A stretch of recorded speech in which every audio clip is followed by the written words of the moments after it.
Hello friends, welcome to शिक्षा centre. इस video में हम पढ़ेंगे घटना चक्र का जो मार्च और अप्रैल महीने का मैगजीन आया है, कंप्लीट मैगजीन को डिटेल में देखेंगे, जो कि आपका पीसीएस लेवल तक के सभी परीक्षाओं के लिए महत्वपूर्ण होगा। तो ध्यान से देखिएगा इस वीडियो को। सबसे पहला देखिए, वह है वैश्विक जलवायु जोखिम सूचकांक 2021। ठीक है, देखिए इसके बारे में।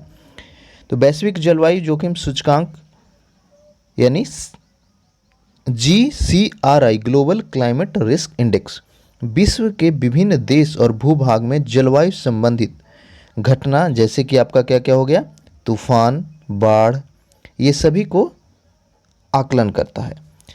ठीक है।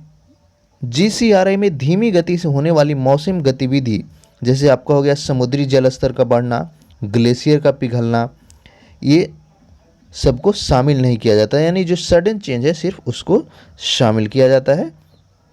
अभी देखिए इस साल का जो हुआ उसमें क्या क्या है। तो यह 25 जनवरी को जर्मनी स्थित पर्यावरणीय और शोध संगठन जर्मनी बाच द्वारा वैश्विक जलवायु सूचकांक 2021 जो है घोषित किया गया। तो यहाँ से फ्रेंड्स प्रश्न पूछता है कि वैश्विक जलवायु जोखिम सूचकांक किसके द्वारा जारी किया जाता है। तो आंसर क्या हो जाएगा, जर्मन बाच के द्वारा। किसके द्वारा, जर्मन बाच के द्वारा। ठीक है, यहाँ से एक चीज हो गया। वर्ष 2006 से 2019 तक जर्मन बाच द्वारा इस सूचकांक को वार्षिक संयुक्त राष्ट्र जलवायु परिवर्तन शिखर सम्मेलन के दौरान जारी किया गया था, लेकिन देखिए 2020 में जो है इसको COP26 के स्थगित होने के कारण जलवायु अनुकूलन शिखर सम्मेलन के उद्घाटन के पूर्व ही इसको प्रकाशित किया गया। और ये जब सूचकांक प्रकाशित किया गया है तो उसका प्रमुख बात क्या क्या है, देखिए। वर्ष 2019 के दौरान मोजाम्बिक, जिम्बाब्वे और बहामास प्रतिकूल मौसम घटनाओं यानी एक्सट्रीम वेदर इवेंट्स से सबसे ज़्यादा प्रभावित हुआ है। 2019 में मोजाम्बिक, जिम्बाब्वे, फिर देखिए आपका मालवी को प्रचंड उष्णकटिबंधीय चक्रवात ईडाई की प्रकोप को झेलना पड़ेगा। एक एक पॉइंट इंपॉर्टेंट है। आपका घटना चक्र जो है सभी परीक्षाओं के लिए बहुत ही महत्वपूर्ण है फ्रेंड्स, तो ध्यान से देखिएगा। इसका वन लाइनर फॉर्म का वीडियो ऑलरेडी बनाया हुआ है, अगर आप उसको रिवाइज करना चाहते हैं तो उसका लिंक डिस्क्रिप्शन में दिया हुआ है, उसको देख लीजिएगा। और ये थोड़ा वीडियो लॉन्ग होगा क्योंकि हम पूरा मैगजीन को कवर कर रहे हैं इसमें। ठीक है, अगला पॉइंट देखिए, संयुक्त राष्ट्र महासचिव एंटोनियो गुटेरेस। देखिए एक करंट अफेयर यहाँ से आपको मिल गया कि संयुक्त राष्ट्र महासचिव अभी कौन है, तो होगा एंटोनियो गुटेरेस। तो इन्होंने इसे अफ्रीका के इतिहास की सबसे खतरनाक जलवायु संबंधित आपदाओं से एक घोषित किया था।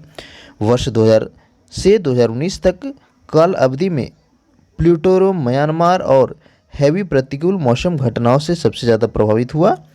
2000 से 2019 के दौरान संपूर्ण विश्व में घटित लगभग 11,000 प्रतिकूल मौसमी घटनाओं के कारण देखिए 4,75,000 से ज़्यादा लोग जो है विभिन्न मौसमी घटनाओं के कारण मरे हैं पिछले 19 वर्ष के दौरान। ठीक है, आगे देखिए इस साल का जो रिपोर्ट है CGRI 2021, तो इसमें देखिए सबसे ज़्यादा प्रभावित देश कौन सा है, तो आपका मोजाम्बिक है। दूसरा नंबर पर पूछे, सबसे ज़्यादा प्रभावित ही पूछ सकता है कि मौसमी घटनाओं से सबसे ज़्यादा प्रभावित देश कौन है CGRI की रिपोर्ट के अनुसार, तो आपका हो जाएगा मोजाम्बिक। आगे बढ़ते हैं, सबसे प्रभावित शीर्ष 10 देश में देखिए ये आपका हो जाएगा प्लूटोरिक। विभिन्न साइक्लोन ये सभी के देशों में आप देखेंगे तो सबसे ज़्यादा जो प्रभाव छोड़ा था ईडाई साइक्लोन छोड़ा था। ठीक है, अब हम देखेंगे महत्वपूर्ण चीज़ वो है भारत के परिप्रेक्ष्य में, विश्व के परिप्रेक्ष्य में देखा तो इसको ध्यान से देखिए। CGRI 2021 के अनुसार वर्ष 2019 में प्रतिकूल मौसम घटनाओं से सबसे ज़्यादा प्रभावित शीर्ष देश में भारत का रैंक पूछेगा, तो कौन सा रैंक है, भारत 7वां पोजीशन पर है।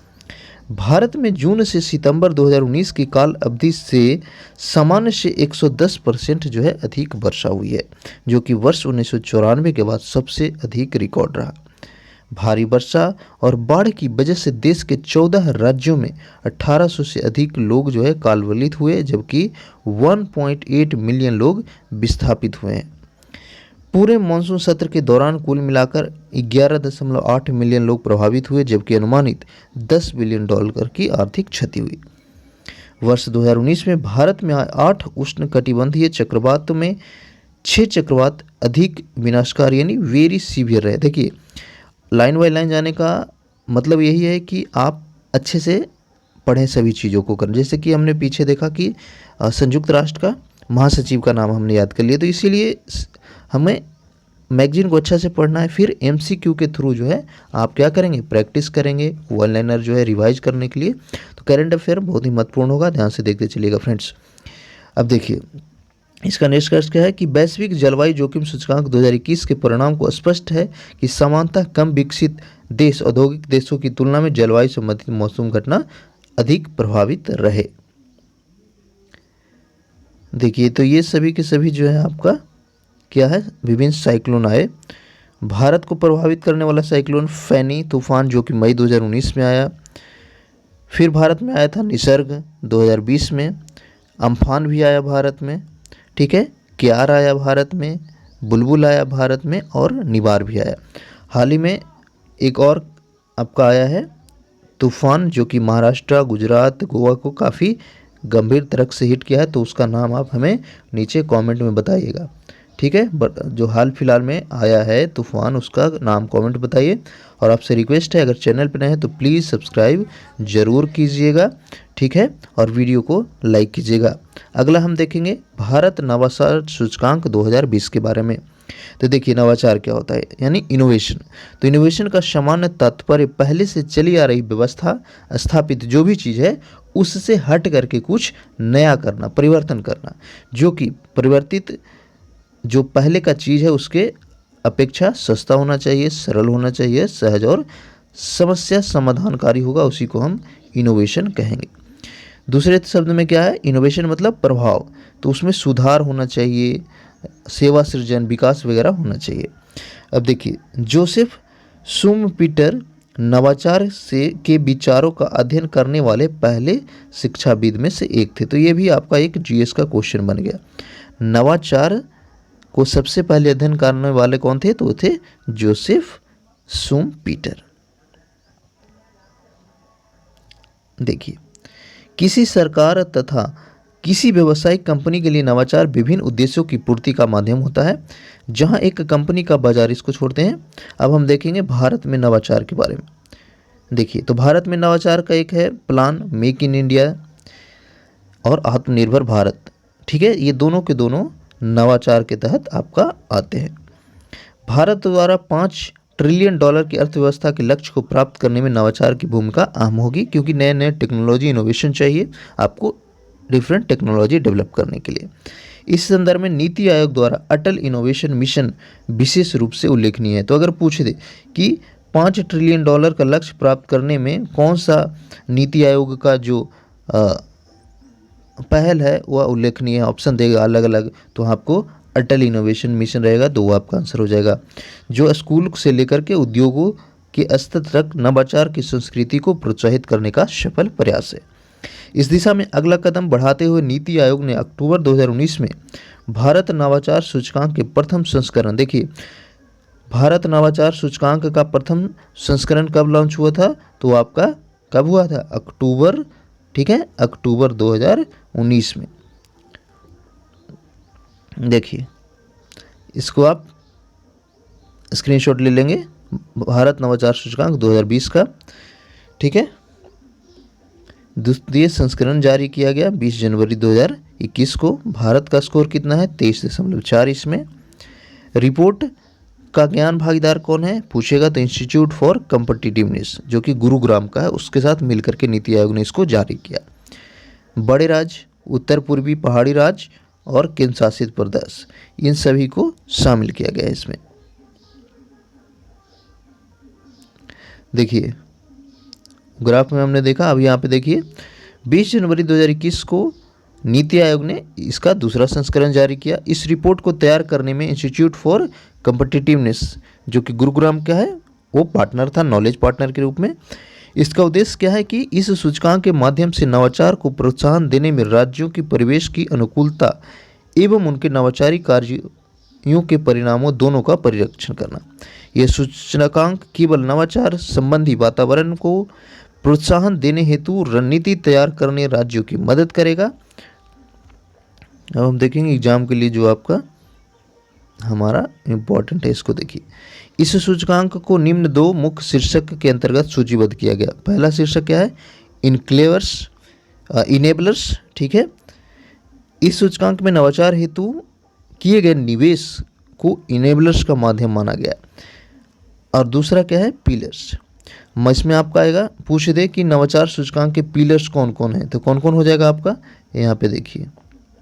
तो ये आपका हो जाएगा मानव पूंजी के निवेश, नॉलेज वर्कर, व्यापारिक निवेश और सेफ्टी एंड लीगल इन्वायरमेंट। वहीं दूसरा देखिएगा आप, तो यह है आपका प्रदर्शन यानी परफॉर्मेंस। देखिए इसमें आपको रिजल्ट और आउटपुट को इस शीर्षक में शामिल किया गया है। इसके अंतर्गत आपका दो चीज़ है, ज्ञान निर्गत और ज्ञान प्रसार। ये आपका इतना इम्पोर्टेंट नहीं है। देखिए यहाँ पे 3 कैटेगरी में ये राज्य और केंद्र शासित प्रदेश को बांटा गया। इसके तहत बड़े राज्य, उत्तर पूर्वी, पहाड़ी और केंद्र शासित प्रदेश या शहरी या छोटे राज्य में।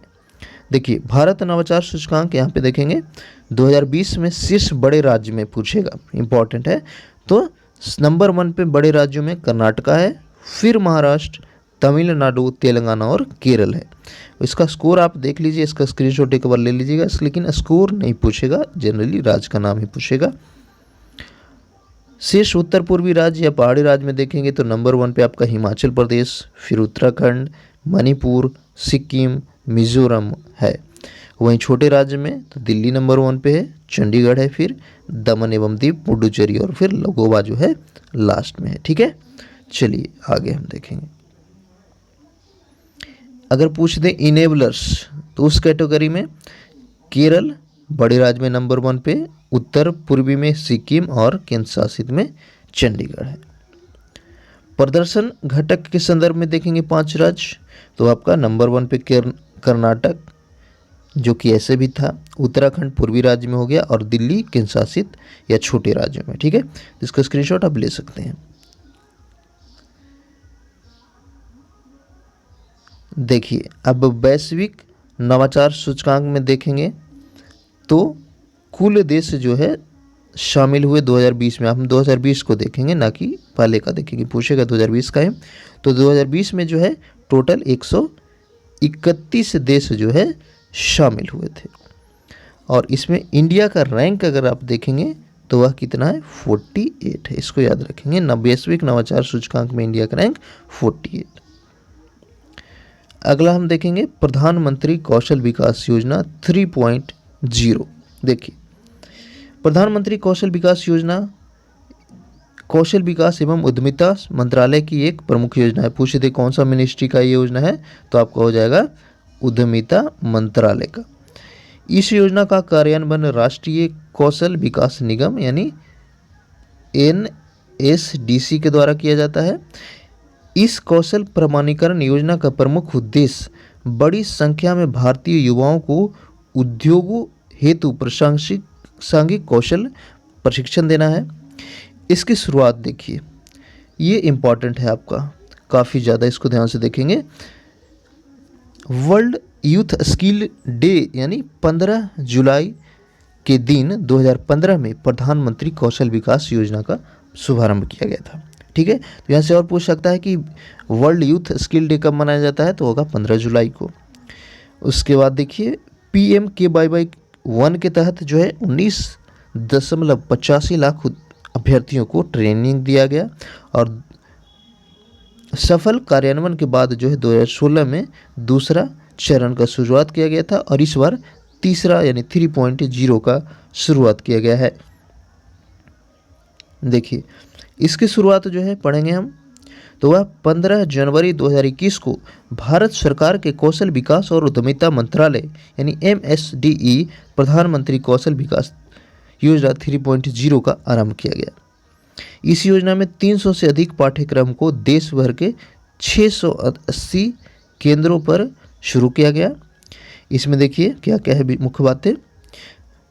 तो 28 राज्य और 8 केंद्र शासित प्रदेश के 717 जिला में इसको लॉन्च किया गया। ये 2.0 है, इसको हम स्किप करेंगे। देखिए प्रशिक्षण का प्रकार इसमें हम देखेंगे। टारगेट रखा गया है कि 8 लाख युवा को निम्नलिखित प्रकार से प्रशिक्षित करने की व्यवस्था की गई है। अल्पकालिक और पूर्व प्रशिक्षण को मान्यता यानी RPL recognition of prior learning और शॉर्ट टर्म ट्रेनिंग 2 कैटेगरी में दिया गया जाएगा। 3.0 का 2 घटक होगा, एक केंद्रीय और दूसरा राज्य। ठीक है,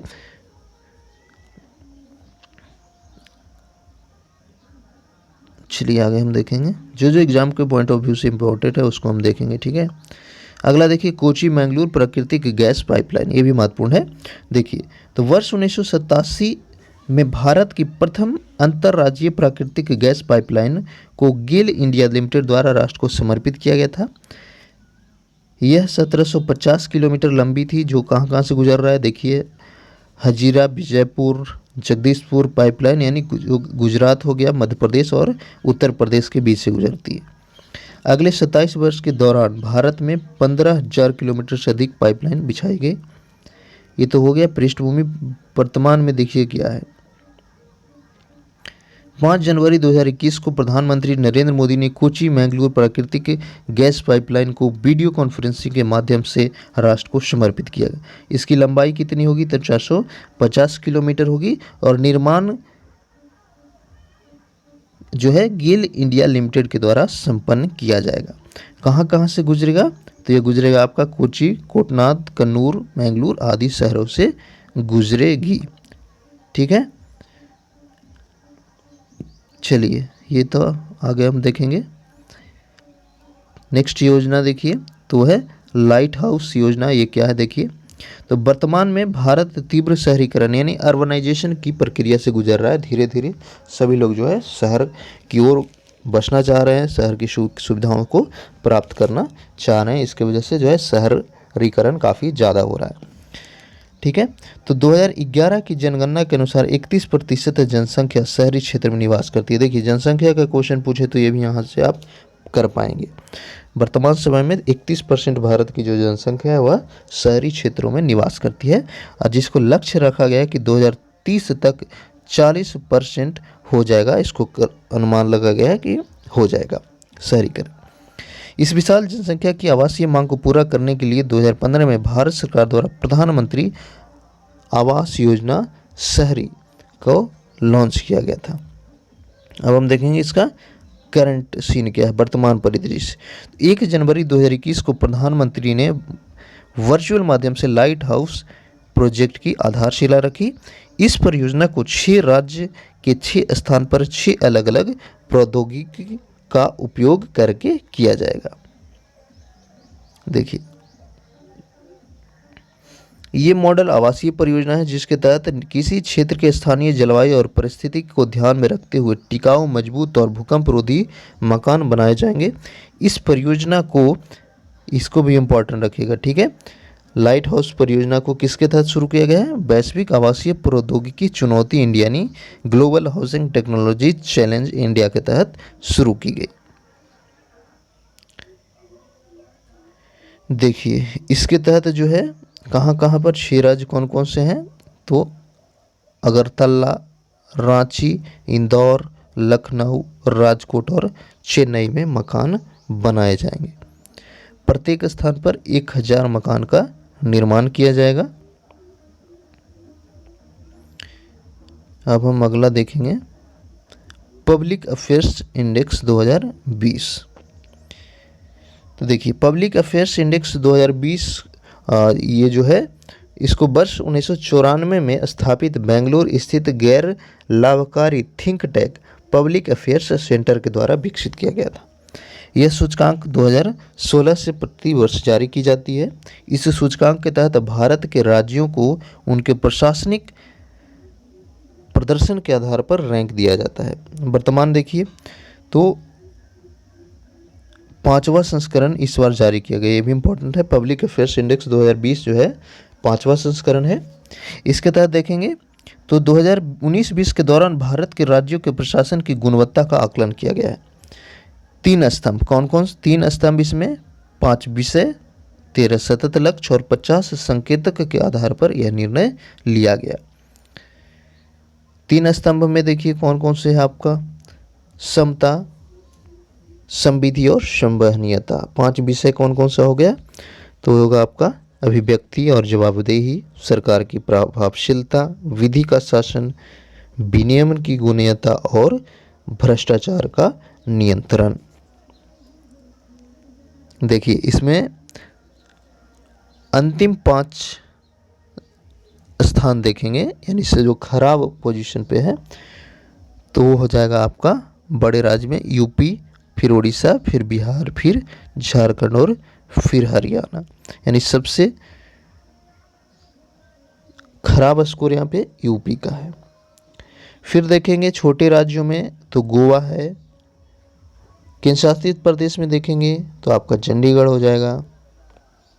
अगला देखिए states of leopards in India, ठीक है, तेंदुआ और उनका संरक्षण के बारे में हम यहाँ पे देखेंगे, ठीक है, तेंदुआ और उनके संरक्षण के बारे में। अब यहाँ से एक और साइंस का देखिए, जीके आपको याद हो गया इसलिए पूरा मैगजीन को पढ़िएगा। लिपर्ड का जो वैज्ञानिक नाम पूछेगा कभी कभी तो होता है पैंथर्स पार्ट्स। देखिए फैलिडे परिवार यानी के इस सदस्य पैंथर जो है आपका लिपर्ड जो है वह कौन सा फैमिली का है? फैमिली फ्लैडे। तो इस सदस्य का विस्तार जो है सहारा, अफ्रीका, उत्तरी अफ्रीका, मध्य पूर्व, ये सभी देशों में आपका है। इसका हम देखेंगे करंट सीन क्या है भारत में तेंदुओं की स्थिति। देखिए तेंदुआ की सभी प्रजातियों में भारतीय तेंदुआ अफ्रीका के इतर यानी आउटसाइड से अधिक क्षेत्रफल में विकसित सबसे अधिक आबादी वाला उप प्रजाति है। भारतीय उपमहाद्वीप में तेंदुओं की आबादी के समक्ष प्रमुख चुनौतियां ये तो आप जानते ही हैं, अवैध शिकार वगैरह हो गया।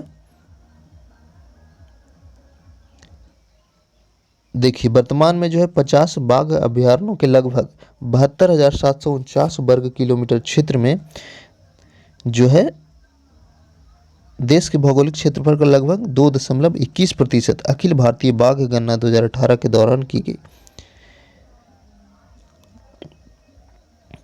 इसका देखते हैं गन्ना का क्या सीन है। देखिए हाँ यहाँ पे हम डाटा से पढ़ लेंगे, थोड़ा आसानी होगा। देखिए तो गन्ना तीसरा चरण 3 चरण में पूरा किया गया लेपर्ड्स का 2018 की रिपोर्ट के अनुसार। नंबर 1 पे मध्य प्रदेश है, कर्नाटक और तीसरा स्थान पे महाराष्ट्र है। टोटल संख्या जो आप देखेंगे तो है 12,852 तेंदुओं की संख्या इंडिया में।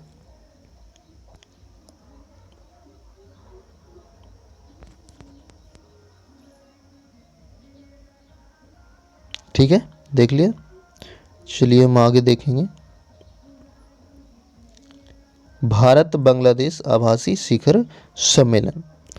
तो देखिए 17 दिसंबर 2020 को भारत के प्रधानमंत्री जो हैं कौन है? नरेंद्र मोदी जी तथा बांग्लादेश के प्रधानमंत्री शेख हसीना के बीच एक आभासी शिखर सम्मेलन हुआ, जिसमें आप देखेंगे भारत और बांग्लादेश के बीच 7 समझौते पर हस्ताक्षर किया गया। इस के अवसर पर 2 चीज़ जो प्रमुख है वो पूछेगा आपका एग्जाम में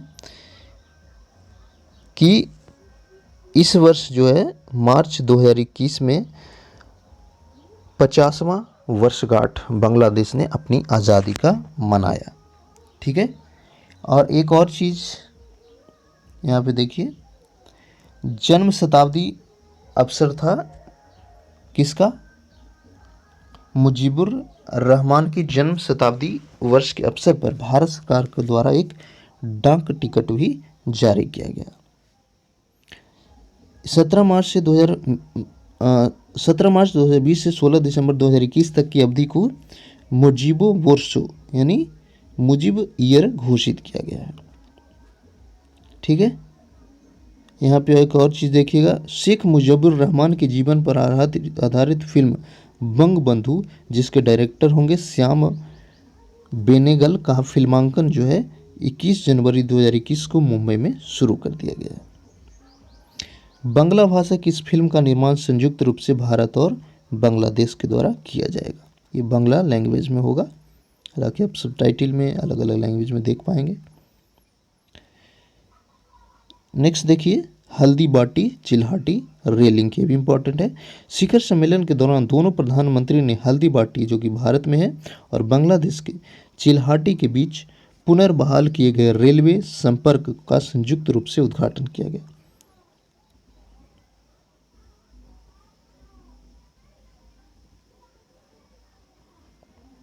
देखिए, 5वां रेल लिंक होगा ये भारत और बांग्लादेश के बीच।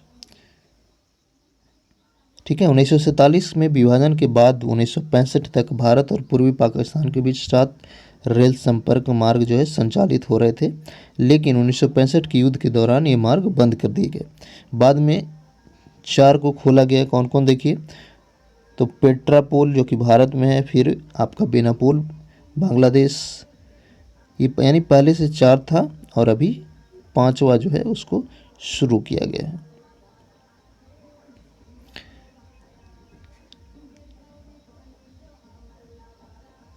अब यहाँ पे देखिए जो सिग्नेचर वगैरह हुए हैं, टोटल 7 समझौते, वो क्या क्या है। तो पहला देखिए, हाइड्रोकार्बन क्षेत्र में सहयोग एक दूसरे को करेंगे। फिर देखिए, सीमा पारीय हाथी संरक्षण, इसमें मदद करेंगे। स्थानीय निकाय और अन्य सार्वजनिक क्षेत्र के संस्थान के माध्यम से उच्च प्रभाव वाली सामुदायिक विकास परियोजनाओं के कार्यान्वयन के लिए भी भारतीय अनुदान सहायता के बारे में समझौता ज्ञापन करेंगे। वरिशाल नगर निगम के लिए लमचोरी क्षेत्र में उपकरण आपूर्ति और कचरे ठोस अपशिष्ट निपटन के सुधार के लिए समझौता ज्ञापन। भारत बांग्लादेश की सीईओ फोरम के संदर्भ में शर्त। राष्ट्रपिता बंगबंधु शेख मुजीबुर रहमान स्मारक संग्रहालय ढाका और राष्ट्रीय संग्रहालय नई दिल्ली के बीच जो है समझौता किया गया। कृषि क्षेत्र के लिए भी सहयोग का दोनों ने एक दूसरे के साथ वादा किया है। अगला देखिए, बहुत ही महत्वपूर्ण है आपका, ठीक है, वो है मानव स्वतंत्रता सूचकांक 2020। देखिए, 17 दिसंबर 2020 को वाशिंगटन डीसी स्थित कैटो इंस्टीट्यूट और कनाडा के फ्रेजर इंस्टीट्यूट द्वारा संयुक्त रूप से मानव सूचकांक स्वतंत्रता सूचकांक यानी ह्यूमन फ्रीडम इंडेक्स का 6ठा संस्करण जारी किया गया। यहाँ से आपको प्रश्न पूछेगा, इस वर्ष का मानव स्वतंत्रता सूचकांक कौन सा संस्करण है या फिर किसके द्वारा जारी किया गया, तो यहाँ से आप सही कर पाएंगे। अब इसमें देखिए, मानव स्वतंत्रता एक सामाजिक अवधारणा है जो व्यक्तियों की गरिमा यानी डिग्निटी को मान्यता देता है। मानव स्वतंत्रता सूचकांक के तहत व्यक्तिगत, नागरिक एवं आर्थिक स्वतंत्रता के आधार पर विश्व में मानव स्वतंत्रता की स्थिति को प्रस्तुत किया जाता है। इसका मापदंड देखेंगे तो मानव स्वतंत्रता सूचकांक 2020 में वर्ष 2018 के उपलब्ध आंकड़ों के आधार पर 162 देश को शामिल किया गया था। 76 विभिन्न संकेत का प्रयोग करके इसमें किया गया है। अब हम इसके देखेंगे जो रैंकिंग है, तो रैंकिंग में देखेंगे नंबर 1 पे आपका न्यूजीलैंड है, ठीक है, उसके बाद सेकंड पे स्विट्जरलैंड, फिर हांगकांग, फिर डेनमार्क और फिर ऑस्ट्रेलिया है। लास्ट पोजीशन यानी सबसे खराब जो देखेंगे तो वो है आपका 158वां पोजीशन पे ईरान इस्लामिक गणराज्य। ठीक है, अब हम इसमें देखेंगे भारत का रैंक, जो कि परीक्षा के लिए बहुत ही महत्वपूर्ण है। तो भारत का रैंक विश्व मानव स्वतंत्रता सूचकांक 2020 में कितना है, 111वां, यानी यहाँ भी खराब ही स्थिति है हमारी। अब हम आगे देखेंगे वैश्विक आतंकवाद सूचकांक 2020। तो यह जो है 25 नवंबर 2020 को institute for economic and peace द्वारा जारी किया गया। बहुत ही इंपॉर्टेंट है, ये हमेशा पूछेगा आपको कि वैश्विक आतंकवाद सूचकांक किसके द्वारा जारी किया जाता है, तो आंसर होगा institute for economic and peace. ठीक है, आगे देखिए, प्रस्तुत रिपोर्ट में वर्ष 1970 से 2019 के आतंकवाद के वैश्विक रूप एवं प्रवृत्तियों का संक्षिप्त विवरण भी प्रस्तुत किया गया है। यहाँ पे देखेंगे भारत का स्थान, ठीक है, तो यह 8वां, भारत का स्कोर 7.3। संभावित सबसे ज़्यादा प्रभावित राज्य जो है आतंकवाद से, वो तो आपका है कौन सा, जम्मू कश्मीर, छत्तीसगढ़।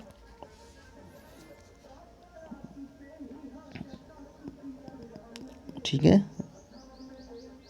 सबसे कम प्रभावी देश देखेंगे आतंकवाद में, तो है आपका उज्बेकिस्तान, ठीक है, 134वां रैंक है। नंबर 1 पे देखेंगे तो सबसे ज़्यादा आपका अफगानिस्तान है, फिर इराक, फिर नाइजीरिया।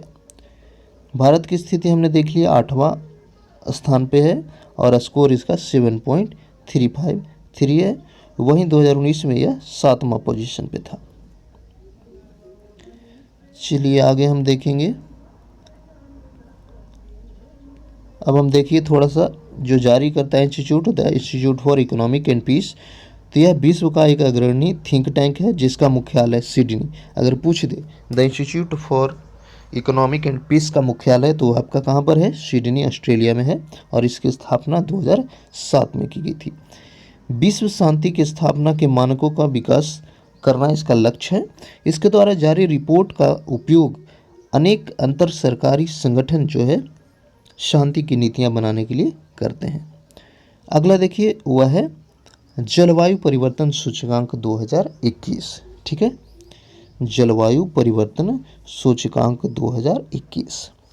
तो इसको 7 दिसंबर 2020 को जर्मन बाच, कैन इंटरनेशनल तथा न्यू क्लाइमेट इंस्टीट्यूट तीनों ने मिलकर के संयुक्त रूप से इसका प्रकाशन किया।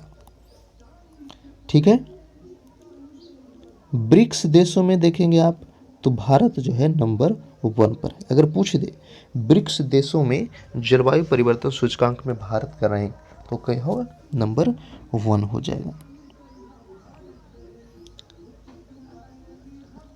इसमें हम देखेंगे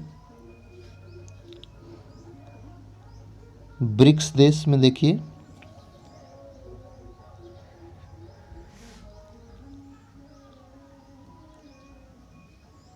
सॉरी 1 नहीं है 10 है, मिस्टेक हो गया। ब्रिक्स देशों में जो है इसका रैंक 10वां है भारत का। अंतिम 5 देश देखिएगा तो उसमें संयुक्त राज्य अमेरिका सबसे निम्नतम स्थान पे है। इस सूचकांक में जो है भारत को 10वां रैंक प्राप्त हुआ। स्कोर देखेंगे तो 63.98। 2020 की तुलना में रैंक में जो है एक गिरावट आ गया है। 2020 में 19 में था या 20 में था 9वां और 21 में 10वां हो गया। 4 श्रेणी के अनुसार इसमें रैंक दिया जाता है, ग्रीन हाउस उत्सर्जन, नवीकरणीय ऊर्जा, ऊर्जा उपयोग और जलवायु नीति। अब देखिएगा भारत प्रसन्नता रिपोर्ट, जो कि जरूरी है किसी भी इंसान के लिए खुशियां जिंदगी में, तो यह है इंडिया आपका हैप्पीनेस रिपोर्ट।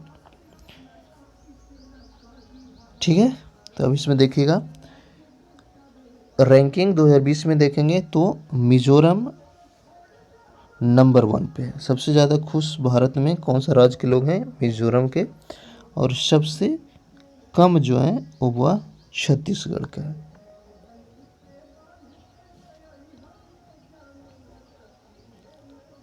देखिए इसका स्क्रीनशॉट आप ले लीजिए, रैंकिंग का है। ठीक है, मिजोरम हो गया नंबर 1 पे, फिर है आपका पंजाब आता है, फिर अंडमान निकोबार आता है।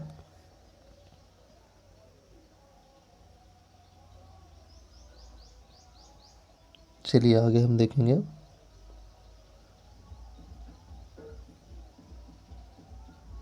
वहीं आप देखेंगे तो इसमें जारी किया गया है कि 5 वर्ष के बाद यानी 2025 में जो है कौन सा राज्य जो है सबसे ज़्यादा प्रसन्न होगा।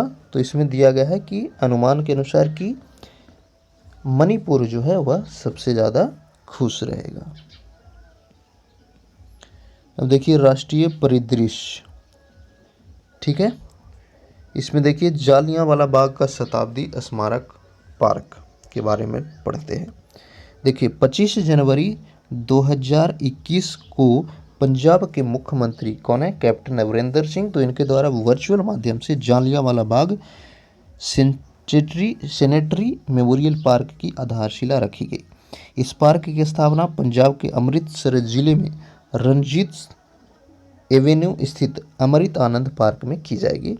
इस अवसर पर मुख्यमंत्री ने गुरु नानक देव विश्वविद्यालय में जालियांवाला बाग पीठ की स्थापना की भी घोषणा की।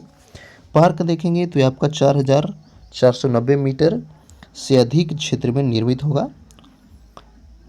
इस शताब्दी स्मारक के तहत सफ़ेद संगमरमर के 5 स्तंभ के निर्माण की परिकल्पना की है और इसका लक्ष्य रखा गया है कब तक पूरा होगा, ये इंपॉर्टेंट है। तो यह 15 अगस्त 2021 तक इसको पूरा करने की लक्ष्य रखी गई है। अब हम पढ़ेंगे जालियांवाला बाग हत्याकांड के बारे में, जो कि हिस्ट्री का चीज़ है, हमेशा पूछता है। तो यह 13 अप्रैल 1919 को, देखिए करंट अफेयर पढ़ रहे हैं तो आपको हिस्ट्री भी आ रहा है, लेकिन आप अगर MCQ पढ़ेंगे तो ये सब चीज़ों को मिस कर जाएंगे। देखिए यहाँ पे 13 अप्रैल 1919 को अमृतसर के जालियांवाला बाग में यह नरसंहार हुआ था। डॉक्टर सैफुद्दीन, देखिए हिस्ट्री पूरा जालियांवाला बाग के बाग के बारे में यहाँ पे पढ़ लेंगे आप। तो डॉक्टर सैफुद्दीन किचलू और डॉक्टर सत्यपाल की गिरफ्तारी के विरोध स्वरूप प्रदर्शन करने के लिए जालियांवाला बाग में जो है लोग एकत्रित हुए। ठीक है, इन दोनों को रॉलेट एक्ट, जिसको काला कानून भी कहा जाता है, उसके विरोध करने के लिए गिरफ्तार किया गया था। जालियांवाला बाग में आयोजित जनसभा में ब्रिगेडियर जनरल डायर ने गोलियां बरसा दी। ब्रिगेडियर जनरल तथा अमृतसर के तत्कालीन डिप्टी कमिश्नर, ये भी पूछ दे अगर जिस समय जालियांवाला बाग हुआ उस समय अमृतसर का डिप्टी कमिश्नर कौन था, तो क्या होगा सर, माइल्स इरविन होगा। तो इसके द्वारा जारी आंकड़ों के अनुसार इस हत्याकांड में 291 लोग ही मरे, लेकिन जो भारत की कमेटी गठित हुई थी मदन मोहन मालवीय के नेतृत्व में, उसमें 500 से अधिक लोग की मरने की पुष्टि हुई थी। इंपॉर्टेंट फैक्ट देखिए, ठीक है। तो ये जो स्मारक बनेगा उसका प्रबंधन किया जाएगा जालियांवाला बाग राष्ट्रीय स्मारक ट्रस्ट के द्वारा। 13 अप्रैल 2019 से 13 अप्रैल 2020 तक जालियांवाला बाग हत्याकांड का शताब्दी समारोह का आयोजन किया गया। अगला देखिए रतले पनबिजली परियोजना, कौन सा, रतले पनबिजली परियोजना। तो देखिए 20 जनवरी 2021 को प्रधानमंत्री की अध्यक्षता में केंद्रीय मंत्रिमंडल ने 850 मेगावाट वाला रतली पनबिजली परियोजना की जो स्वीकृति दी और इसका अमाउंट है 5,281.94 करोड़। रतले पनबिजली परियोजना कहाँ पर बनेगी, जो महत्वपूर्ण है, ये चेनाब नदी पर जम्मू कश्मीर के किश्तवाड़ जिले में बनेगा। ठीक है, मेनली यहाँ पे आपको पूछेगा किस नदी पे कहाँ पे बनेगी, कौन सा जिला में बनेगी। ठीक है, तो इसलिए इसको छोड़ के हम आगे बढ़ेंगे। अगला है स्टैचू ऑफ यूनिटी के साथ रेल कनेक्टिविटी, जो सरदार पटेल की मूर्ति बनी है गुजरात में स्टैचू ऑफ यूनिटी, तो उसको रेल की कनेक्टिविटी दी जाएगी ताकि टूरिस्ट लोग वहाँ पे आसानी से पहुँच सके। ठीक है, तो इसके तहत आपको 8 रेलगाड़ियों को हरी झंडी दे करके किया गया उद्घाटन। भारतीय रेलवे के इतिहास में पहली बार जनशताब्दी एक्सप्रेस को नवीनतम विस्टाडोम पर्यटक कोच से लैस किया गया, यानी पर्यटक कोच वहां पर जाएगा। देखिए स्टैचू ऑफ यूनिटी के बारे में तो आप लोग पढ़े ही होंगे। ठीक है, भारत के पहले गृह मंत्री लौह पुरुष सरदार वल्लभ भाई पटेल की स्मृति में इसको बनाया गया, जो कि दुनिया का सबसे लंबा मूर्ति है। इसका उद्घाटन 31 अक्टूबर 2018 को किया गया था, सरदार पटेल की 143वीं जयंती पर। 31 अक्टूबर को एक और चीज़ मनाया जाता है, क्या पता है, कमेंट में बताइएगा। 31 अक्टूबर को भारत में क्या मनाया जाता है। अब इसके लंबाई देखेंगे तो 182 मीटर है, जो कि विश्व की सबसे ऊंची प्रतिमा है। यह गुजरात के नर्मदा जिले के केवड़िया नामक स्थान पर स्थित है। स्टैच्यू ऑफ यूनिटी को प्रख्यात मूर्तिकार श्री राम भी सूतर ने डिजाइन किया, ये भी इम्पोर्टेंट है। ठीक है, तो ये तो हुआ आपका, पढ़ लिया हमने। अगर वहाँ पे जाना है तो आपको केवड़िया रेलवे स्टेशन पे जाना पड़ेगा, जो कि स्टैच्यू ऑफ यूनिटी से 6.5 किलोमीटर की दूरी से है। नेक्स्ट देखिए 100वीं किसान रेल। ठीक है, तो 100वीं किसान रेल आप देखेंगे तो यह जो है 7 अगस्त 2020 को दिवाली नासिक महाराष्ट्र से दानापुर के लिए प्रथम किसान रेल चली थी। किसानों की मांग पे इस रेल का विस्तार फिर जो है मुजफ्फरपुर तक कर दिया गया था।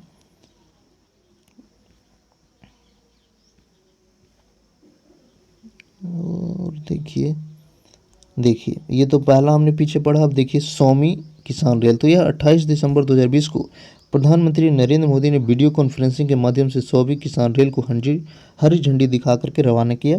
और यह संगोला, जो कि आपका सोलापुर डिस्ट्रिक्ट महाराष्ट्र में पड़ता है, वहाँ से शालीमार हावड़ा बंगाल के लिए प्रचालित किया गया।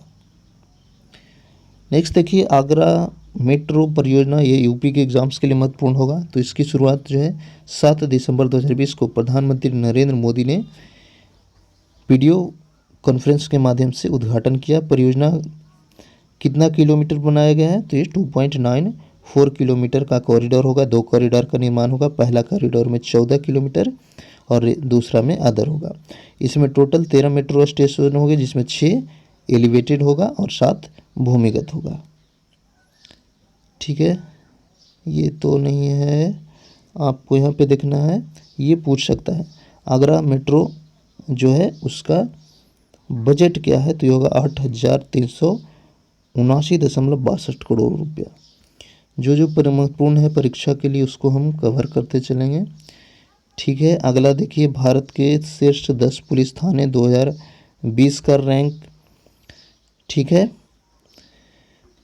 तो यह गृह मंत्रालय के द्वारा सर्वेक्षण किया गया है, जिसमें आप देखेंगे तो नंबर 1 पर मणिपुर का जिला है। ठीक है, नंबर 1 पे मणिपुर थौबल जिला का पुलिस थाना नोकपोक सेगमी, ये नाम याद रखिएगा। नोकपोक सेगमी जो है भारत का सर्वश्रेष्ठ पुलिस थाना है। ठीक है, अब आगे हम देखेंगे उत्तर प्रदेश में रामायण क्रूज सेवा की शुरुआत। तो ये देखिए सरयू नदी घाघरा, जिसको बोला जाता है राष्ट्रीय राजमार्ग के तट पर बसे उत्तर प्रदेश के अयोध्या नगर का प्राचीन नाम क्या है, तो यह अयोध्या का प्राचीन नाम साकेत है। यह हिंदुओं की 7 सबसे महत्वपूर्ण तीर्थ स्थल में से एक है। 1 दिसंबर 2020 को केंद्रीय पतन पोत परिवहन और जलमार्ग मंत्री कौन है, मनसुख मांडविया, तो इसके वक्तव्य के अनुसार जो है अयोध्या से सरयू नदी पर शीघ्र ही पहली लग्जरी रामायण क्रूज सेवा की शुरुआत की जाएगी, जिसकी विशेषता होगी क्रूज में अंतर्राष्ट्रीय स्तर की सुरक्षा दी जाएगी। क्रूज की आंतरिक साज सज्जा रामचरितमानस पर आधारित होगा। इसमें टोटल 80 सीट होंगे। ठीक है, यहाँ पे आप इस क्रूज के माध्यम से 1 या 1.5 घंटे के रामचरितमानस टूर पर ले जाया जाएगा। अब देखिए अंतर्राष्ट्रीय परिदृश्य, यहाँ पे देखेंगे एशिया प्रशांत निजीकरण स्वास्थ्य सूचकांक, तो इसमें रैंक देख लीजिए आप, इम्पोर्टेंट होगा। यहाँ पे Asia Pacific personalise health index जारी किया गया, किसके द्वारा, इकोनॉमिस्ट इंटेलिजेंस यूनिट द्वारा। ठीक है, किसके द्वारा जारी किया गया, Asia Pacific personalise health index, तो होगा इकोनॉमिक मिस्ट इंटेलिजेंस यूनिट के द्वारा। इसमें आप देखेंगे तो नंबर 1 पर है आपका सिंगापुर, सेकंड पे ताइवान, और भारत का रैंक आप देखेंगे तो 10वां है। ठीक है, इंडिया का रैंक क्या है, 10वां है और नंबर 1 पर सिंगापुर है।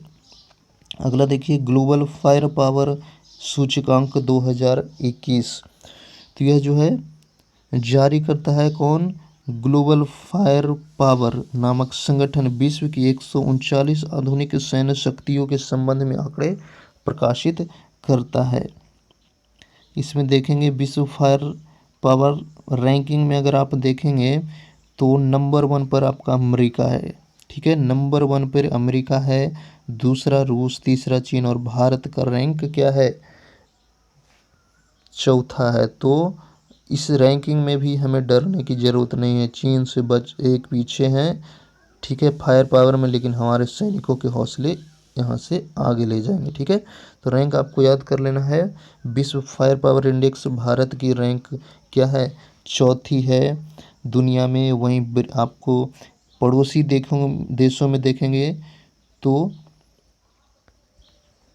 2021 का रैंक चीन का तीसरा है, पाकिस्तान क्या है 10वां पर है, और इंडिया का तो चौथा है ही।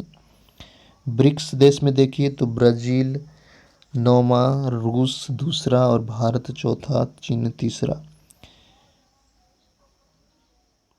ठीक है, अगर पूछ दे किस देश के पास नौसेना नहीं है तो होगा भूटान, क्योंकि यह लैंड लॉक्ड देश है, इसके पास कोई भी समुद्र स्थलीय बाउंड्री नहीं है। अगला देखिए हुरून ग्लोबल 500 सूची 2020। तो 12 जनवरी कब, 12 जनवरी 2021 को हुरून अनुसंधान संस्थान के द्वारा हुरून ग्लोबल 500 सूची जारी किया गया। इसमें विश्व की 500 सबसे अधिक मूल्यवान गैर राज्य नियंत्रित कंपनियों की सूची है। इस वर्ष की रैंकिंग में चीन के लग्जरी चाय ब्रांड एपियोर के सहयोग से जारी की गई। ठीक है, रैंकिंग परिदृश्य में आप देखेंगे तो एप्पल जो है सबसे मूल्यवान कंपनी है, विश्व की सबसे मूल्यवान कंपनी, आंसर क्या होगा एप्पल, हुरून ग्लोबल के अनुसार। ठीक है, उसके बाद आपका माइक्रोसॉफ्ट है, फिर देखिए तो यहाँ पे अमेजन है। वहीं विश्व की देखेंगे हुरून ग्लोबल 500 सूची में भारत की कंपनियां कौन कौन सी शामिल की गई है, तो 54वां पोजीशन पर रिलायंस इंडस्ट्रीज है, फिर टाटा कंसल्टेंसी सर्विसेज, फिर आपका HDFC बैंक आता है। अगला देखिए जो कि बहुत ही इंपॉर्टेंट है फ्रेंड्स, ये बार बार पूछता है, हेनले पासपोर्ट इंडेक्स। ठीक है, तो हेनले पासपोर्ट इंडेक्स 2021 को जारी किया गया है। इसका 5 जनवरी 2021 को अंतर्राष्ट्रीय सर्वेक्षण कंपनी हेनले एवं पार्टनर्स द्वारा हेनले पासपोर्ट सूचकांक 2021 Q1 जारी किया गया। ठीक है, इसमें पहला पोजीशन पर कौन है, जापान है। भारत की रैंक देखेंगे फ्रेंड्स तो ये है 85, हेनले पासपोर्ट इंडेक्स में इंडिया का रैंक 85 है और स्कोर 58। ठीक है, तो कंफ्यूज मत होइएगा, 58 स्कोर है और 85 भारत की रैंक है। नंबर 1 पर कौन है, तो वो हो जाएगा आपका जापान। ठीक है, चलिए आगे देखेंगे कोविड-19 प्रदर्शन सूचकांक। हालांकि भारत की स्थिति अभी काफ़ी ख़राब हो गई है दूसरे वेव के कारण, ये इतना इम्पोर्टेंट नहीं है, इसको हम स्किप करके आगे बढ़ेंगे। हालांकि रैंकिंग आप एक बार देख लीजिए, स्क्रीनशॉट ले लीजिएगा। ठीक है, आगे देखेंगे time person of the year, बहुत ही महत्वपूर्ण है फ्रेंड्स ये आपके एग्ज़ाम के लिए, time person of the year 2020। ठीक है, तो ये जो है जारी किया जाता है किसके द्वारा, टाइम पत्रिका के द्वारा, टाइम मैगजीन के द्वारा। ठीक है, 1927 में पहला पर्सन ऑफ द ईयर जो है दिया गया था चार्ल्स लिंडबर्ग को। इस वर्ष किसको किसको दिया गया है टाइम पर्सन, तो देखिए 10 दिसंबर 2020 को अमेरिका के प्रतिष्ठित अंतर्राष्ट्रीय टाइम मैगजीन द्वारा 2020 के time person of the year की घोषणा की गई।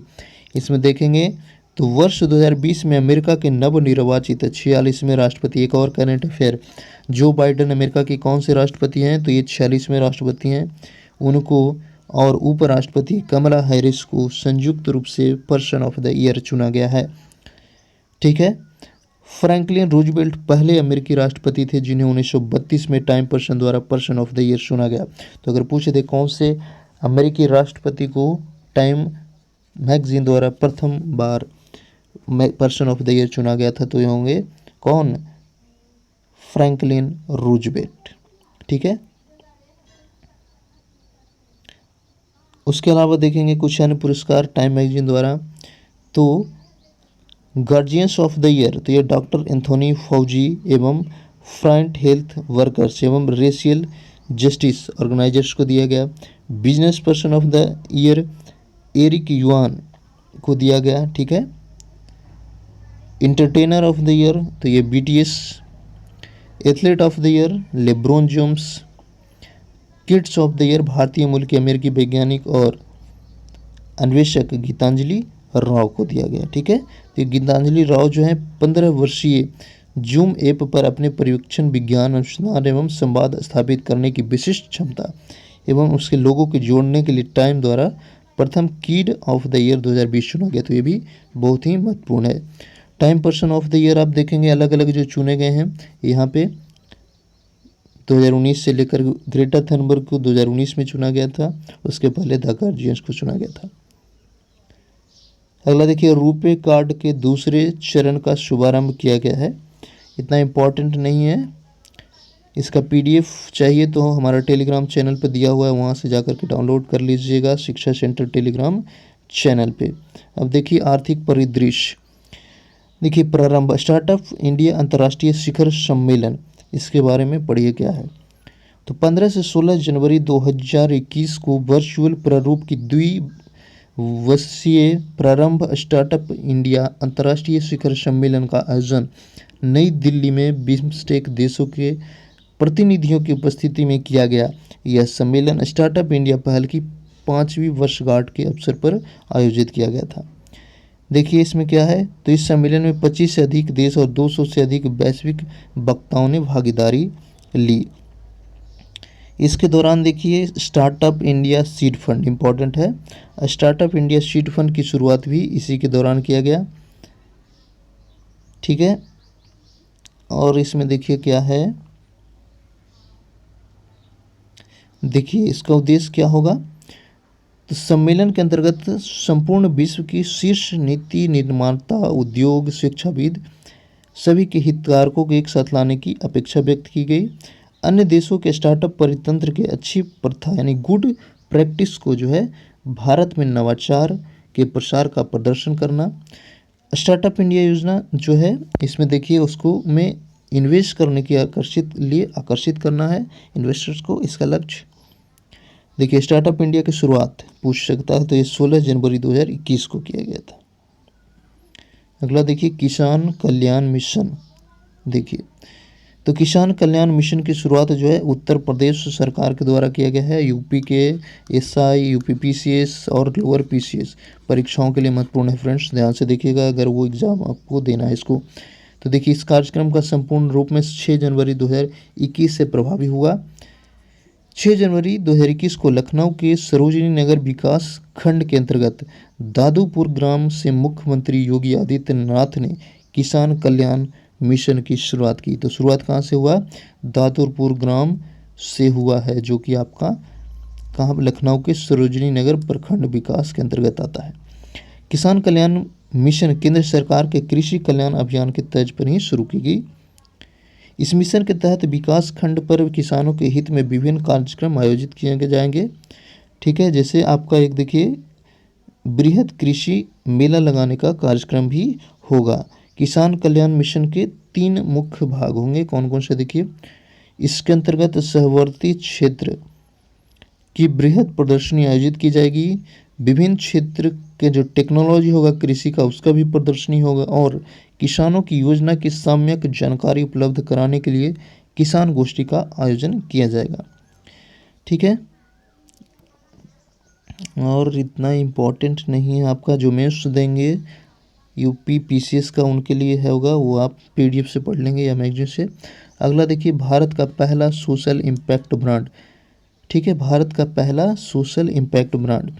तो देखिए सोशल इम्पैक्ट बॉन्ड जो है मूल रूप से सार्वजनिक क्षेत्र या संचालन प्राधिकरण के लिए एक क्या है, कॉन्ट्रैक्ट है।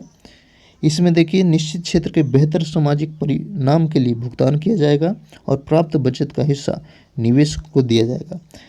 इसमें निवेश का भुगतान और रिटर्न निर्धारित सामाजिक परिणामों की प्राप्ति पर निर्भर करता है। अगला इसका उद्देश्य देखेंगे तो यह है आपका सोशल इम्पैक्ट बॉन्ड का उद्देश्य है नागरिकों को एक विशिष्ट समूह के लिए सामाजिक परिणामों को बेहतर बनाना, न्यूनतम निवेश जोखिम करना है इसका, ठीक है। चलिए आगे देखेंगे। IFSCA IOSCO का सहयोगी सदस्य। तो देखिए 31 दिसंबर 2020 को जो है अंतर्राष्ट्रीय वित्तीय सेवा केंद्र प्राधिकरण और अंतर्राष्ट्रीय भूस्र सहयोग आयोग संगठन, ये दोनों जो है सहयोगी संगठन सदस्य बना है। 2 दिसंबर 2020 को IFSCA को international association of insurance supervisor की सदस्यता भी मिल चुकी। तो इसका फुल फॉर्म भी पूछ सकता है एग्जाम में। अंतर्राष्ट्रीय वित्तीय सेवा केंद्र प्राधिकरण अधिनियम 2019 के तहत 27 अप्रैल 2020 को जो है इसकी स्थापना की गई और इसका मुख्यालय कहाँ है?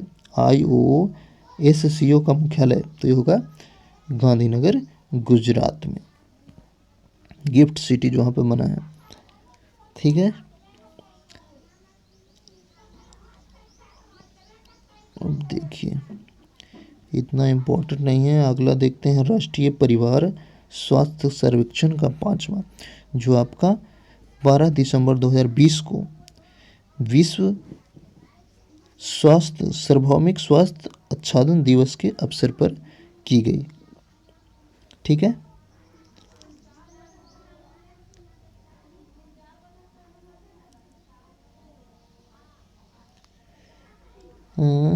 इसमें और क्या है पढ़ने के लिए? इसमें आप देखेंगे, हाँ ये देखिए NFHS5 सर्वेक्षण के में नए क्षेत्र को प्रमुखता दी गई, जिसमें आपका बाल टीकाकरण, बच्चों के लिए सूक्ष्म पोषण, मासिक धर्म स्वच्छता, शराब और तंबाकू से सेवन की आवृत्ति, गैर संचारी रोग, 15 वर्ष से अधिक आयु के सभी लोगों में उच्च रक्तचाप तथा मधुमेह को मापना, ये सभी किया गया आपका। पहले चरण में देखिए कौन कौन सा राज्य शामिल किए गए हैं, इतना इम्पोर्टेंट नहीं है। ठीक है, चलिए आगे हम बढ़ेंगे। Octane 100 premium grade petrol. देखिए 1 दिसंबर 2020 को इंडियन ऑयल कॉरपोरेशन ने देश में विश्व स्तरीय प्रीमियम ग्रेड पेट्रोल ऑक्टेन 100 को लॉन्च किया। ठीक है, इस पेट्रोल को XP 100 ब्रांड के नाम से लॉन्च किया गया है, नाम याद रखिए।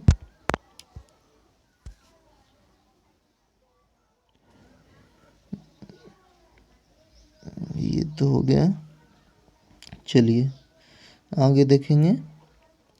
वैज्ञानिक परिदृश्य में ये इम्पोर्टेंट है। आकाश NG मिसाइल का सफल परीक्षण किया गया। देखिए 25 जनवरी 2021 को DRDO ने ओडिशा के एकीकृत परीक्षण चांदीपुर में जो है आकाश NG की यानी न्यू जनरेशन मिसाइल का प्रथम जो है सफल परीक्षण किया। यह डेवलप किया गया है किसके द्वारा? DRDO हो गया, BDL हो गया और बेल के द्वारा।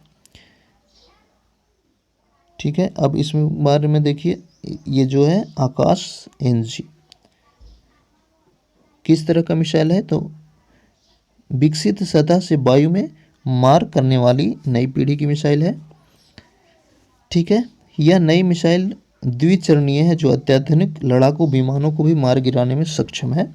इसका वेट जो है 720 किलोग्राम है, वहीं नई पीढ़ी का मात्र 350 किलोग्राम है। ठीक है, तो जो ट्रेडिशनल हमारा आकाश मिसाइल है वो काफ़ी भारी है और ये उससे लगभग आधा हल्का है, आधा से भी कम बोले। आकाश NG मिसाइल एक प्रमुख विशेषता में इसमें संलग्न आधुनिक रॉकेट मोटर है, जहां परंपरागत आकाश मिसाइल रेजिमेंट मोटर से लैस है, वहीं आकाश NG जो है द्विपल्स ठोस रॉकेट मीटर से है और यह 80 किलोमीटर तक जो है शत्रु के लड़ाकू विमानों को चिन्हित कर लेगी।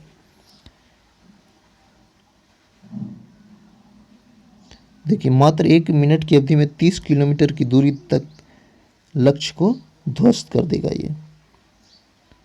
आकाश मिसाइल के अन्य प्रारूप आप देखेंगे तो आकाश मार्क है, आकाश MK2 है, ये आकाश मिसाइल की अलग अलग श्रेणियां हैं।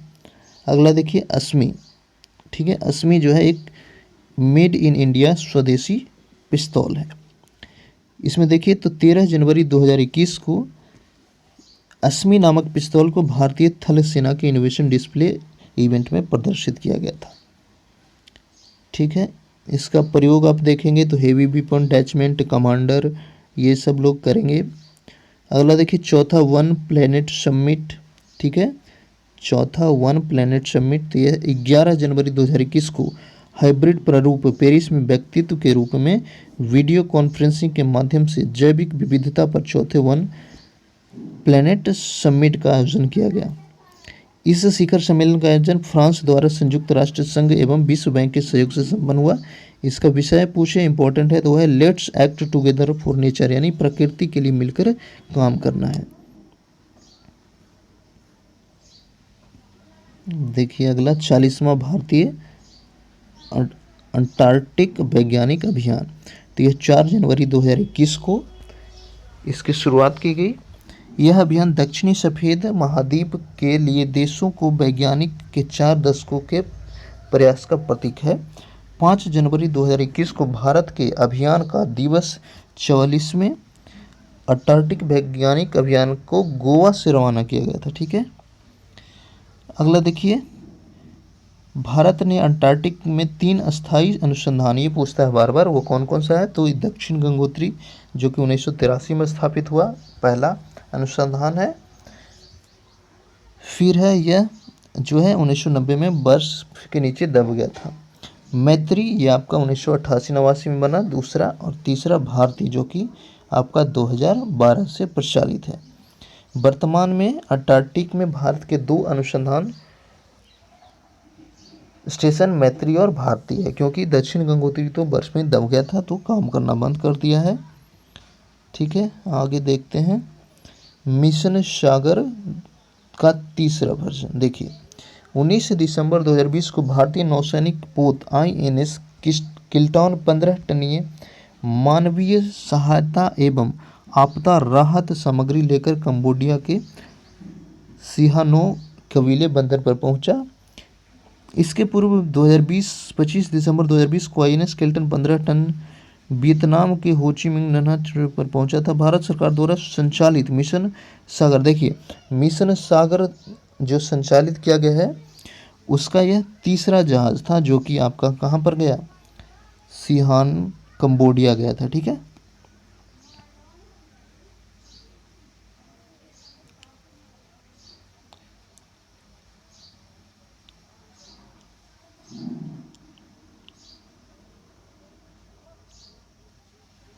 सागर मिशन सागर, देखिए सागर का फुल फॉर्म पूछे तो होगा security and growth for all in the region. अगला देखिए हाइपरसोनिक पवन सुरंग, तो देखिए 19 दिसंबर 2020 को रक्षा मंत्री और कौन है, राजनाथ सिंह, इन्होंने उन्नत हाइपरसोनिक पवन सुरंग परीक्षण सुविधा का उद्घाटन किया। यह DRDO के हैदराबाद स्थित doctor APJ Abdul Kalam missile परिसर में स्थित है। ठीक है, अगला देखिए मिशन PSLV C50, तो देखिए 17 दिसंबर 2020 को सतीश धवन अंतरिक्ष केंद्र जो कि श्रीहरिकोटा में है, वहाँ पर ध्रुवीय उपग्रह प्रक्षेपण यानी 52वीं उड़ान मिशन PSLV C50 को सफलतापूर्वक जो है संपन्न किया गया परीक्षण। अब देखिए CMS-01 जो है भारत का 42वां संचार उपग्रह है। नेक्स्ट देखिए ICGM का सक्षम जलावतरण। ठीक है, तो 14 दिसंबर 2020 को गोवा शिपयार्ड लिमिटेड द्वारा ICGS सक्षम का जलावतरण किया गया। इसको याद रखिए, सक्षम क्या है इसके बारे में देखिए, तो यह जो है 30 मिलीमीटर बंदूक से 30 mm बंदूक से लैस और समुद्री डकैती और आतंकवाद विरोधी मिशनों को संचालित करने के साथ क्विक रिस्पांस बोट से सुसज्जित है युद्धपोत। इसका वजन देखेंगे तो 2350 टन है। ये देखिए, ये बहुत ही इंपॉर्टेंट है। लक्षद्वीप जो है 100% जो है ऑर्गेनिक क्षेत्र घोषित हो गया है। इसकी घोषणा कृषि मंत्रालय ने 1 नवंबर 2020 को किया। लक्षद्वीप का प्रमुख फसल आप देखेंगे तो नारियल है। अगला देखिए इसरो का जो मिशन शुक्रयान, देखिए यहाँ पे मिशन, इस मिशन का उद्देश्य है कि शुक्र ग्रह के वातावरण का अध्ययन करना। इसे जोड़ने का निर्णय, देखिए स्वीडन ने भारत के शुक्रयान 1 मिशन से जोड़ने का निर्णय लिया है।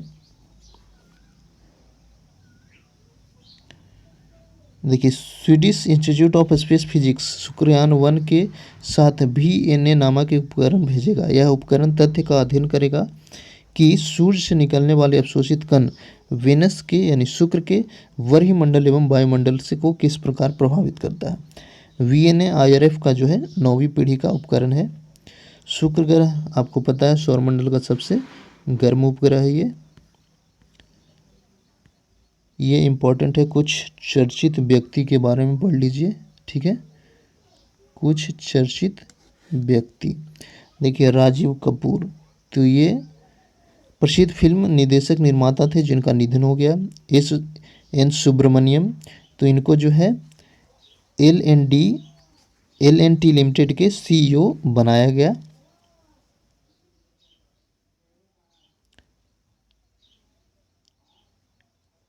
सॉरी, ये LNT के CEO डायरेक्टर हैं जिनको नेशनल सेफ्टी काउंसिल का अध्यक्ष बनाया गया सरकार के द्वारा।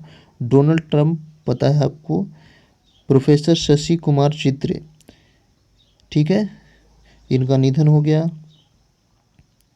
और जो इम्पोर्टेंट है हम पढ़ेंगे। डॉक्टर राज अय्यर, ये भारतीय मूल के अमेरिकी नागरिक अमेरिकी सेना के पहले मुख्य सूचना अधिकारी बने, बहुत इंपॉर्टेंट है। अमेरिकी सेना के मुख्य सूचना अधिकारी डॉक्टर राज अय्यर बने जो कि पहले भारतीय मूल के हैं।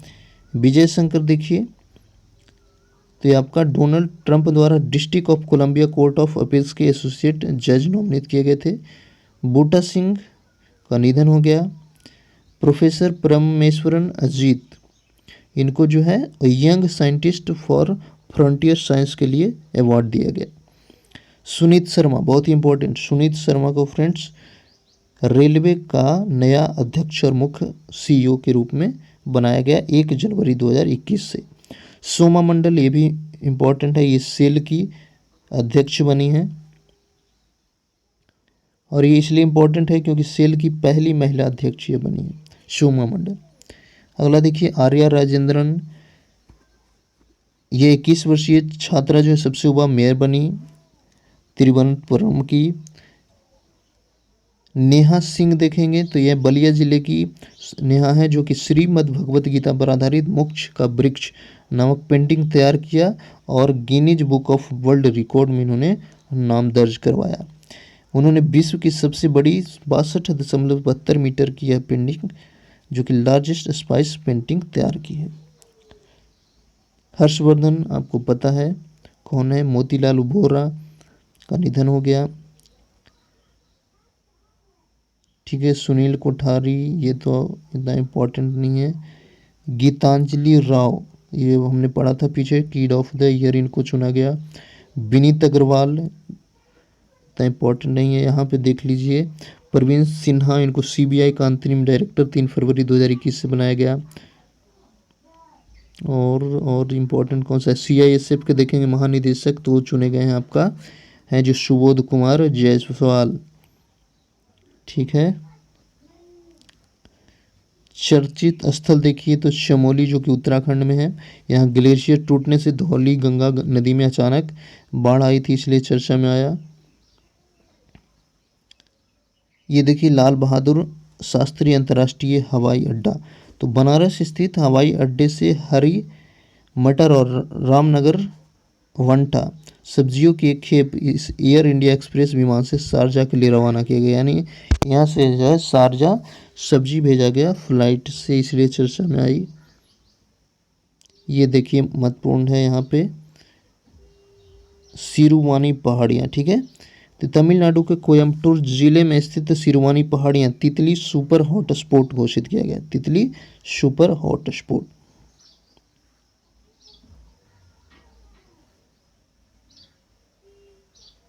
ये देखिए इम्पोर्टेंट है, पहले फायर पार्क का उद्घाटन जो है 5 जनवरी 2021 को भुवनेश्वर उड़ीसा में किया गया।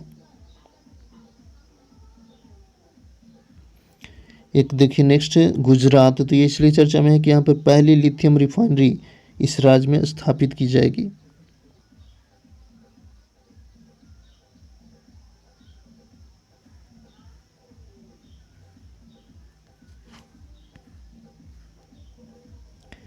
नेक्स्ट देखिए पुरस्कार और सम्मान कैटेगरी, ये इंपॉर्टेंट है। तो राष्ट्रीय कवि प्रदीप सम्मान जो है डॉक्टर कुंवर बेचैन को दिया गया। डॉक्टर कुंवर बेचैन जो प्रसिद्ध कवि थे, उनके सम्मान में दिया जाने वाला अवार्ड जो है डॉक्टर शिवोम अंबर को दिया गया है। अगला देखिए पद्म पुरस्कार 2021, बहुत ही महत्वपूर्ण है, इसको ध्यान से देखिए। तो 25 जनवरी 2021 को केंद्र सरकार द्वारा पद्म पुरस्कारों की घोषणा की गई।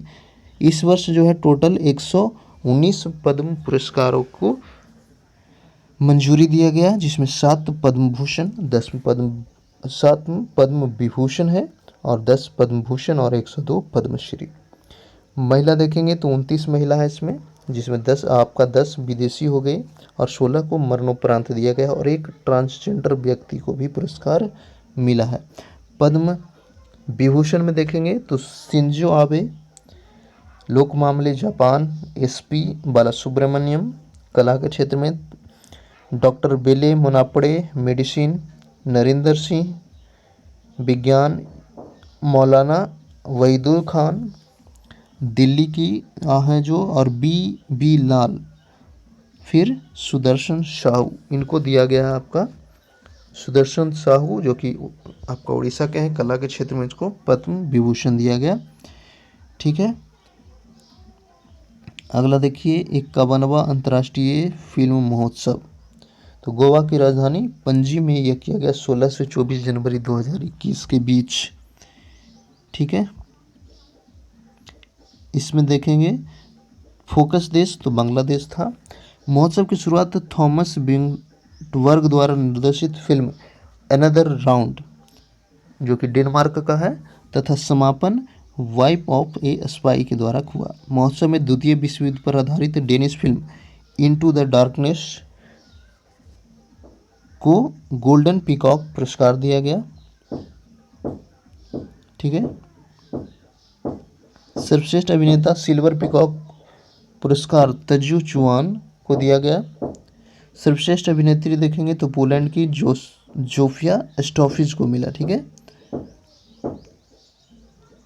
ये देखिए पद्मश्री से सम्मानित लोग हैं जो प्रमुख हैं, पूछ सकता है, इसका स्क्रीनशॉट आप ले लेंगे।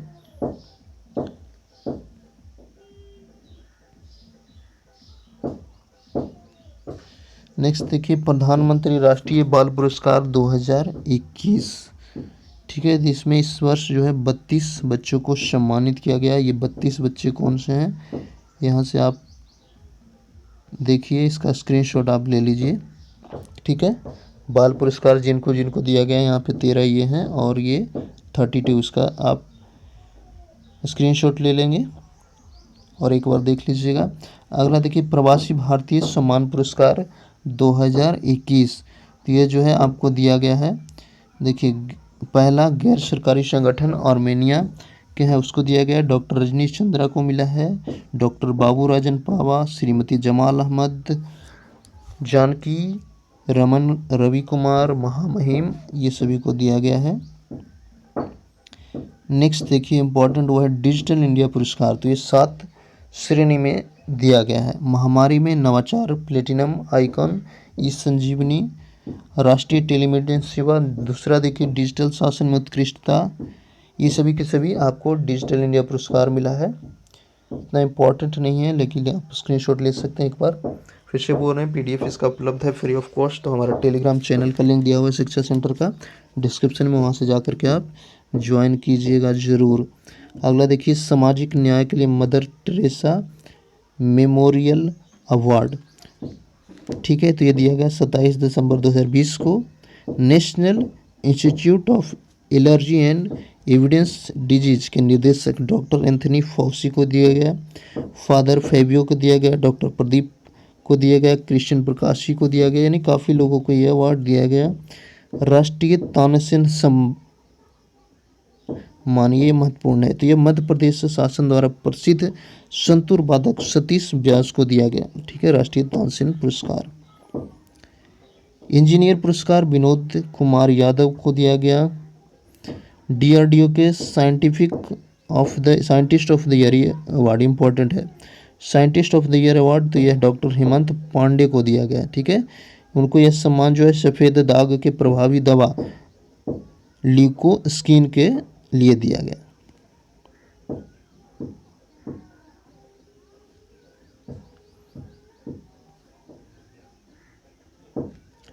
देखिए गोल्डन पीकॉक पर्यावरण प्रबंधन पुरस्कार द लीजन ऑफ मेरिट, ये इंपॉर्टेंट है। तो अमेरिका के सर्वोच्च सैन्य पदकों में से एक तत्कालीन अमेरिका के राष्ट्रपति डोनाल्ड ट्रंप द्वारा प्रधानमंत्री नरेंद्र मोदी को दिया गया, ठीक है। वहाँ पे मोदी तो नहीं थे, लेकिन भारतीय राजदूत तरनजीत सिंह बैद सिंधु ने इस पुरस्कार को प्रधानमंत्री के बिहाफ पे एक्सेप्ट किया।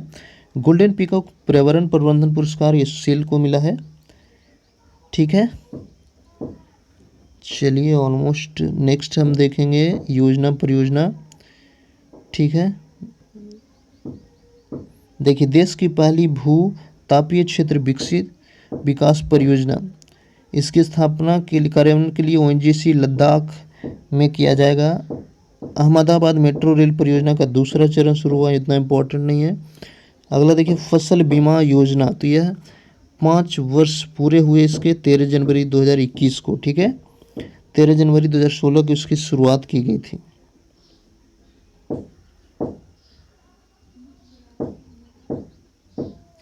अगला देखिए नेशनल इनोवेशन पोर्टल, ये इंपॉर्टेंट है। तो ये केंद्रीय मंत्री डॉक्टर हर्षवर्धन द्वारा दिल्ली में यह पोर्टल राष्ट्र को समर्पित किया गया।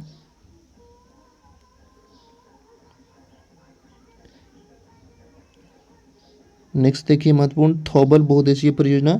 थॉबल बहुउद्देशीय परियोजना जो है उसका उद्घाटन 27 दिसंबर 2020 को मणिपुर में किया गया, ठीक है। किसके द्वारा? अमित शाह के द्वारा। स्वच्छता अभियान मोबाइल एप्लीकेशन, ध्यान दीजिएगा, स्वच्छता अभियान मोबाइल एप्लीकेशन को लॉन्च किया गया है।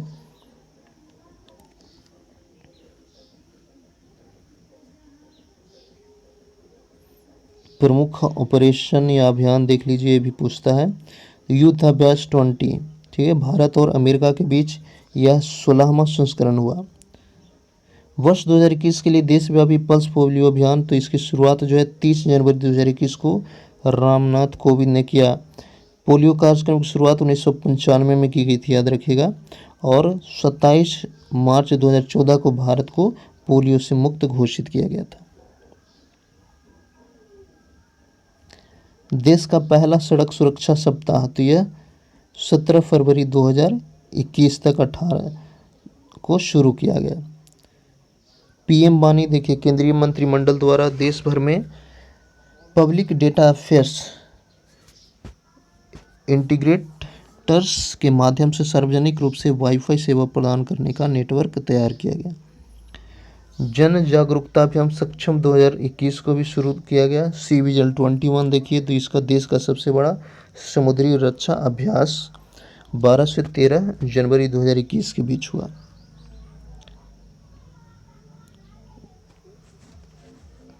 नेक्स्ट देखिए डिजिटल उधार पर कार्यदल,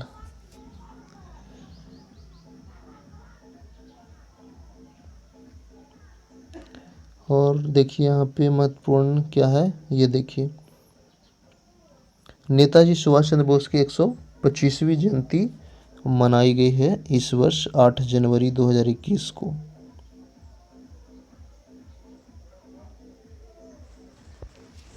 अगला देखिए 24वां राष्ट्रीय महोत्सव 2021, तो इसका मुख्य विषय था युवा उत्साह भारत का उद्देश्य क्या है इसका?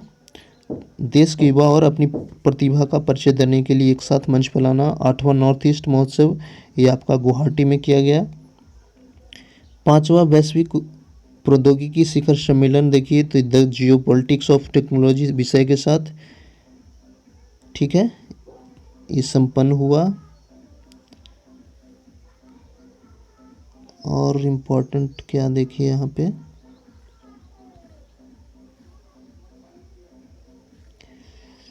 फायर पावर तो हमने दे पड़ा था पीछे। पेपल, ये देखिए सॉफ्टवेयर डिफाइंड रेडियो टेक्निकल का अधिग्रहण किया गया पेपल, देखिए पेपल के द्वारा। फिटबिट का अधिग्रहण हुआ तो इंटरनेट एवं प्रौद्योगिकी कंपनी गूगल ने फिटबिट को अधिग्रहित कर लिया है। ये देखिए काफ़ी चर्चा में रहा था, जम्मू और कश्मीर पुनर्गठन संशोधन विधेयक 2021, तो ये राज्यसभा द्वारा पारित किया गया 8 फरवरी 2021 को।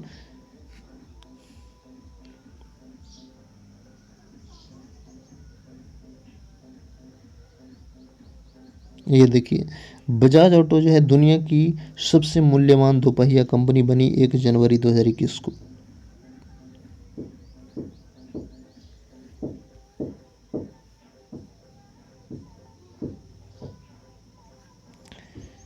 ये देखिए वित्तीय साक्षरता सप्ताह, ये आपका 8 फरवरी से 2021 फरवरी के बीच मनाया गया। विश्व कैंसर दिवस, तो ये 4 फरवरी 2021 को मनाया गया। हर साल 4 फरवरी को मनाया जाता है। और विषय था इस साल का IM&I बिल। विश्व आर्द्रभूमि दिवस, ये 2 फरवरी को हर साल मनाया जाता है। इस वर्ष का थीम क्या था? आर्द्रभूमि और जल। देखिए 73वां थल सेना दिवस, तो यह मनाया गया 15 जनवरी 2021 को। राष्ट्रीय युवा दिवस 12 जनवरी 2021 को। विश्व हिंदी दिवस, ये भी कई बार पूछता है, तो ये आपका 10 जनवरी को। विश्व ब्रेल दिवस 4 जनवरी। उपभोक्ता दिवस 24 दिसंबर। किसान दिवस 23 दिसंबर। गणित राष्ट्रीय गणित दिवस ये आपका 20 दिसंबर हो जाएगा।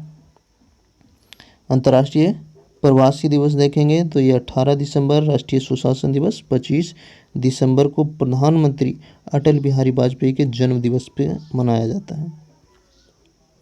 ये देखिए पुस्तक, ये महत्वपूर्ण है। अब्दुल कलाम नीनय वुकुलुक मरना मिला, ये APJ अब्दुल, नाजमा मरियकर और डॉक्टर YS राजन के द्वारा। मनोहर पर्रिकर बहुत ही इंपॉर्टेंट है, ऑफ द रिकॉर्ड, ये बामन सुब्र प्रभु ने लिखा। अटल तो है, अटल है, अटल तो अटल है, यह डॉक्टर रिंदर सिंह ठाकुर ने लिखा। इसका स्क्रीनशॉट आप ले लीजिए, ठीक है। देखिए यहाँ पे देखिए ये बुक्स का लिस्ट जो है, इसका स्क्रीनशॉट आप ले लीजिए, थोड़ा पढ़ लीजिएगा, वीडियो लॉन्ग हो रहा है, ठीक है, ले लिए। चलिए इसको भी ले लीजिए, ठीक है। विविध, ये तो इतना इम्पोर्टेंट नहीं है। हुनर हाट एशियन भारत हैकाथॉन 2021, ये देखिए एशियन भारत हैकाथॉन 2021 का आयोजन जो है रक्षा शिक्षा मंत्रालय के द्वारा किया गया 1 से 4 फरवरी के बीच। बाल मित्र पुलिस स्टेशन, ये महत्वपूर्ण है। तो उत्तराखंड के मुख्यमंत्री त्रिवेंद्र सिंह रावत द्वारा राज्य के पहले बाल मित्र पुलिस स्टेशन का उद्घाटन 22 जनवरी 2021 को किया गया। हावड़ा कालका मेल एक्सप्रेस का नाम चेंज हो गया है, अभी नेताजी एक्सप्रेस कर दिया गया है। फिर है चर्चा में रहा था काफ़ी ड्रैगन फ्रूट्स जो था आपका गुजरात में, उसको कमलम फ्रूट्स रखा गया नाम।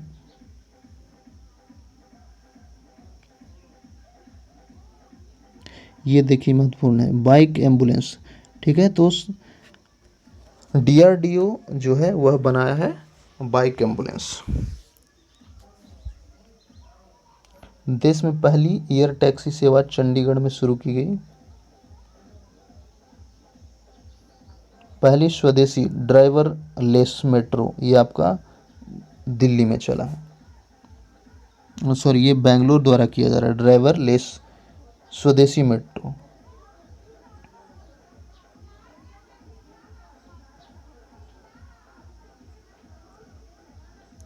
ये इतना इम्पोर्टेंट आपका नहीं है फ्रेंड्स, ठीक है, ये तो आपका अलग चीज़ है। तो ये जो है आपका मैगजीन फरवरी मार्च वाला कंप्लीट होता है। जो रेस्ट है, वीडियो लॉन्ग हो रहा है, तो प्लीज़ आप PDF से ज़रूर पढ़ें। हमारे चैनल पे नए हैं तो सब्सक्राइब कीजिए। वीडियो अच्छा लगे तो लाइक करके अपने फ्रेंड्स के साथ शेयर ज़रूर कीजिएगा। और कुछ कमी रही तो हमें कमेंट में ज़रूर बताइए। आपका कमेंट, आपका फीडबैक ही हमारे लिए इम्पोर्टेंट होता है, ताकि हम आपको और अच्छे से अच्छे वीडियो प्रोवाइड कर सकें और आपके जो मिशन है उसको अचीव करने में थोड़ी बहुत हम मदद कर सकें। Thank you so much.